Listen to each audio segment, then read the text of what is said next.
নং নৌ নারায়ণায় আজকে একটা রেখা সম্বন্ধে আপনাদের বলবো, সেটা হচ্ছে শিরোরেখা।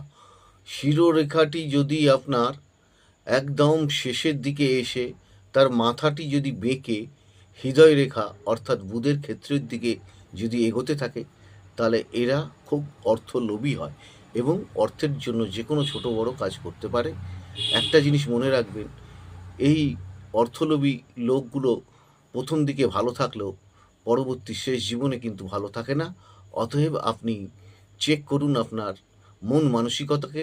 আর পহলে সংস্কার হোনা চাইয়ে, শাস্ত্র বলছে প্রথমে আমাদের সংস্কার দরকার আছে মনের মতন মানুষ হতে গেলে। তারপরে দেখুন, মানুষকে ঠকিয়ে অর্থ রোজগার করে নিজে ভালো থেকে পরিবারকে ভালো রেখে, এটা মানুষের কাজ না। যারা অনুষ্ঠানগুলো দেখছেন, লাইক শেয়ার সাবস্ক্রাইব করুন। আপনারা সকলে ভালো থাকুন, ঈশ্বরের কাছে কামনা করি।